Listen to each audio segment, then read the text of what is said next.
In Peru, technocrat and Congressman Francisco Sagasti was sworn in as president this Tuesday. Argentine President Alberto Fernandez is set to bring a new bill on legalizing abortion to Congress, thus fulfilling one of his election pledges. According to revelations, US President Donald Trump asked senior advisors about potential options for attacking Iran's main nuclear site. From the headquarters of teleSUR English in Havana, Cuba, this is From the South, and I'm Katrina Goss. In Peru, technocrat and Congressman Francisco Sagasti was sworn in as president this Tuesday. The former World Bank official was sworn in before the first magistrate of Peru after being appointed president of the Congress on Monday. Sagasti headed the list of candidates presented by the Purple Party to form the board of directors of the Congress, a proposal that was approved on Monday by legislators with 97 votes in favour and 26 against. Sagasti, a university professor, engineer and advisor, will be Peru's third president in the past week, following the ousting of Martin Vizcarra and the forced resignation of his successor, Manuel Merino, in the midst of widespread protests against the pervasive corruption of the political elite that have left at least 2 dead. And continuing in Peru, social movements and organisations held demonstrations to pay tribute to the 2 young people killed by the police during anti-government protests. Altars were erected in downtown Lima in memory of the 24- and 22-year-old men killed in the widespread protests following the ousting of President Martin Vizcarra over corruption allegations and the ensuing political and institutional crisis. The prosecutor's office is investigating Manuel Merino, who briefly took over as president until resigning on Sunday, and his interior minister and other officials over the killings. In this context, UN Secretary-General Antonio Guterres expressed his concern about police repression in Peru and announced the sending of a mission to investigate alleged human rights violations. Congressmen must lose their parliamentary immunity so that they can go to jail. Hurricane Iota was downgraded to a tropical storm on its way through Central America this Tuesday, where it's caused storm surges, heavy rain, flooding and landslides.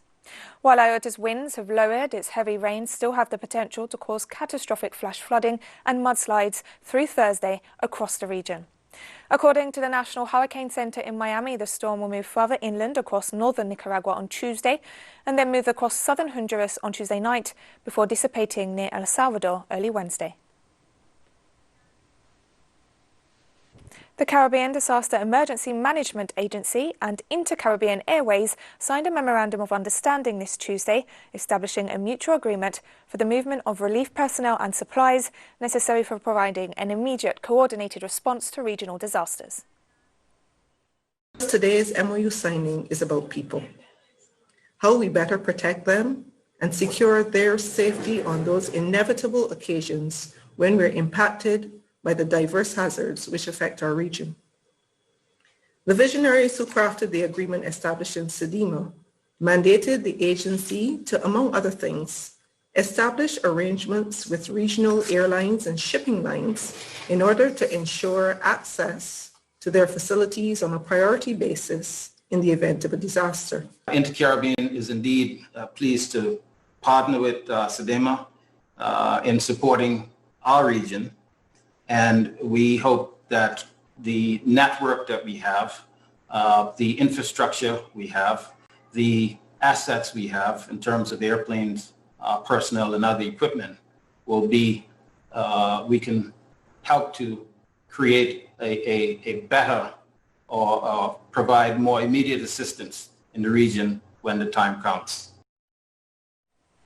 In Argentina, political and trade union organisations as well as social movements are holding demonstrations to mark what is known as Militancy Day. The celebration, which commemorates the return of former President Juan Domingo Perón to Argentina in 1972, aims to provide a message of support to the current government led by President Alberto Fernandez. It also seeks to support the bill for an extraordinary social tax on the wealthiest sectors of the country, which will be debated this Tuesday in Parliament. The day is set to include multiple demonstrations throughout the country. Bolivia's public prosecutor's office has ordered the arrest of the former de facto government and defense ministers for the improper use of influence and other crimes. On November 5th, the office issued arrest warrants for former government minister Arturo Murillo and former defense minister Fernando Lopez, both members of Denis Nañez's de facto administration installed following the 2019 coup. The case is related to the investigation into the overpriced purchase of tear gas for the police. The complaint was presented by lawmakers of the Movement Towards Socialism party who denounced the irregularities. According to the information gathered to date, the economic damage to the country was approximately $2 million. US President-elect Joe Biden has warned that people may die if his incoming administration continues to be impeded by incumbent Donald Trump. Biden said coordination was needed to tackle the ongoing coronavirus outbreak. He described President Trump's refusal to acknowledge his defeat, despite calls to do so from both sides, as totally irresponsible. The Trump campaign launched a flurry of legal challenges in the wake of the November 3rd vote to contest ballot counts that showed Biden taking the lead. The president's team is trying to have courts overturn votes in key states on the grounds that many ballots were invalid or improperly counted. So far, those efforts have failed and no evidence of significant fraud has emerged. President-elect Biden secured 306 electoral college votes, thus comfortably surpassing the 270 threshold needed to win. Despite the reality, Trump tweeted on Monday that he had won the election. Folks on the call. We need support of small to support. Almost 100,000 alleged victims of sexual abuse within the Boy Scouts of America have come forward to claim compensation from the organization. A lawyer for the plaintiffs described the move as the biggest ever U.S. sexual abuse case. The American organization has apologized to victims, saying it was devastated. Negotiations will now begin between the alleged victims, the BSA and their insurers. The organisation still has a considerable membership of more than 2 million youth participants, ranging in age from 5 to 21. In terms of current reported numbers, the case dwarfs similar complaints made against the Catholic Church in the US. In 2012, the Los Angeles Times newspaper uncovered about 5,000 files detailing allegations against scoutmasters and troop leaders who had been deemed ineligible volunteers. Most incidents had not been reported to police, and the organisation had simply tasked itself with removing those accused. Argentine President Alberto Fernandez announced Tuesday he was bringing a new bill on legalising abortion to Congress, fulfilling one of his election pledges. In a video message posted on social networks, the president said that Argentina had to face up to the reality that unsafe clandestine abortions cost lives. He said he sought to guarantee that all women have access to the right to comprehensive health care. The president said that his bill to legalise the legal interruption of pregnancy would be accompanied by a second that would create a programme to strengthen comprehensive care for women and their children for the first years of their life. The president's announcement was greeted by huge cheers from activists who gathered outside Congress. Argentina came close to legalising abortion in 2018, following a nationwide campaign by women's rights activists and organisations, but the Senate narrowly rejected the bill after a campaign by the Catholic Church. The French capital has seen protests against a proposed security law amid fears it will curb press freedom. Hundreds of people gathered in Paris near the National Assembly, in particular representatives of journalists' unions and human rights associations, to protest against the French government's proposed global security law, which they say would prevent journalists and citizens from filming law enforcement officials during demonstrations. The new legislation from President Emmanuel Macron's government proposes reforms such as giving more autonomy to local police, as well as making it a crime to show images of an officer's face unless it has been made blurry, a measure long sought by police unions. No other goal than to prevent journalists from filming the police forces and immediately broadcasting the images, especially live. If you were there live and there were policemen behind me, you wouldn't be able to film anymore. I will take the example of Cédric Chouvet, this 42-year-old delivery man who died following a crushing of his larynx by police officers. Remember that the prefecture of the police had said that he had died of a simple heart attack. Without the videos of these police officers broadcast on social networks, we wouldn't have had the truth.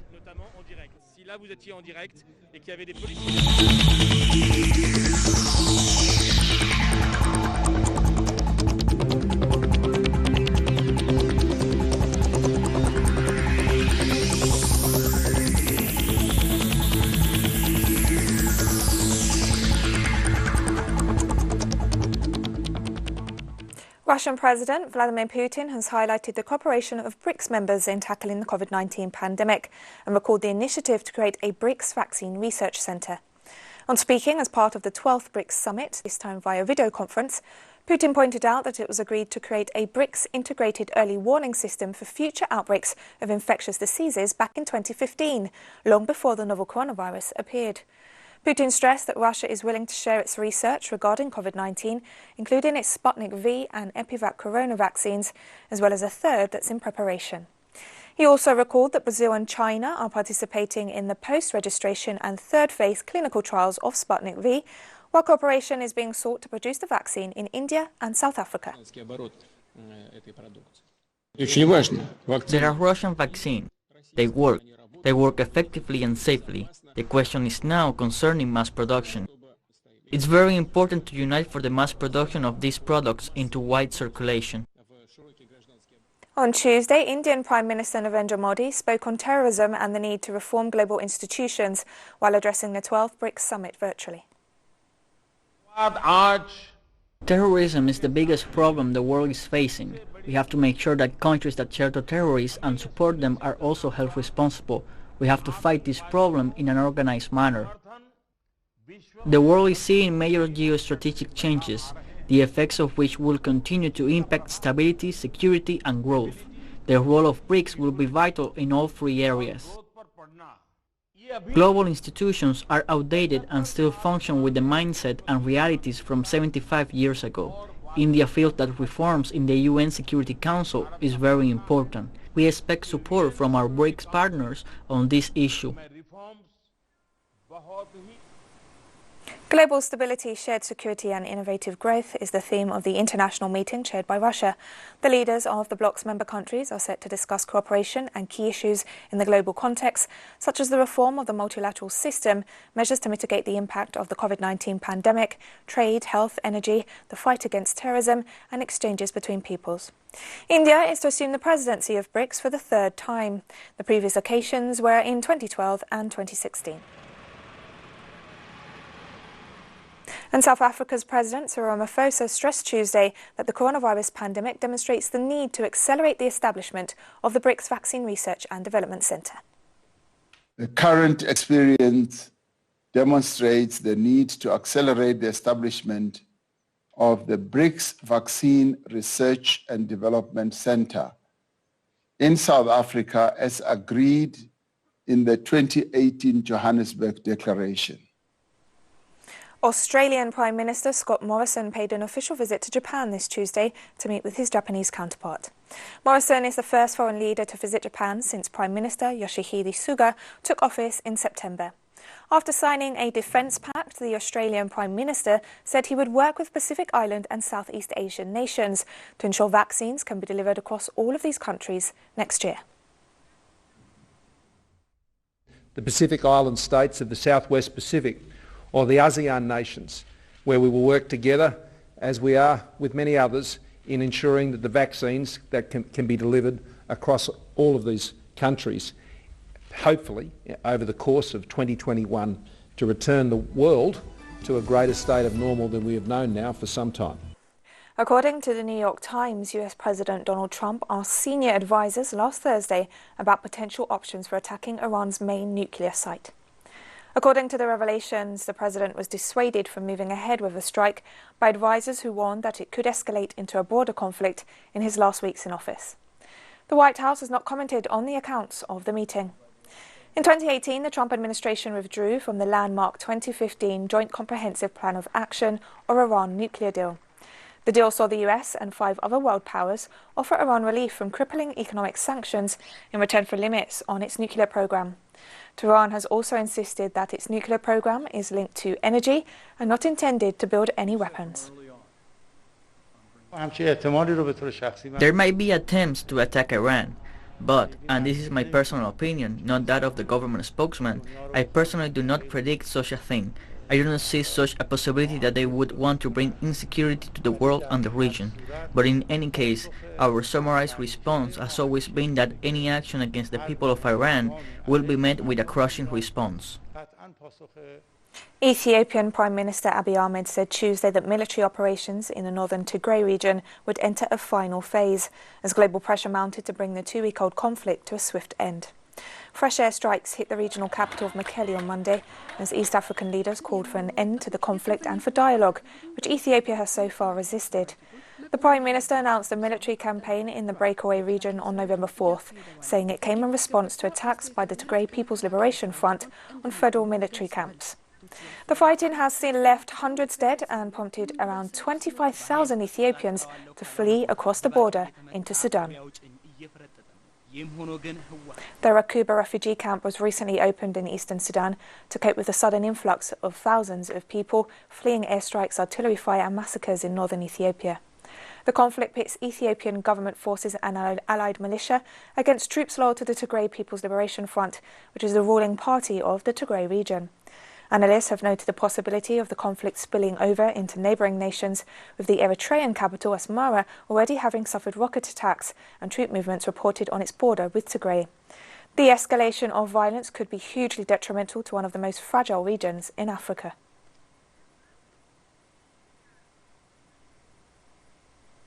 The occupied and blockaded Gaza Strip is facing a rise in COVID-19 cases, with 486 infections reported in the last 24 hours, one of the highest figures since the pandemic broke out in March.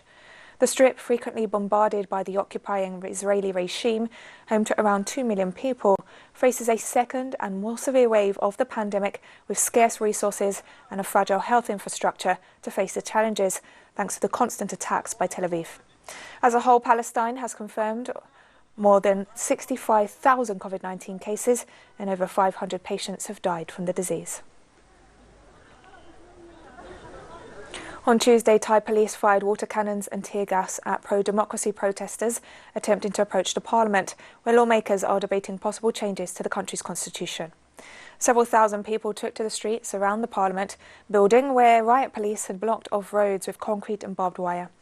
Thailand has seen months of student-led demonstrations demanding reforms to the constitution and the monarchy.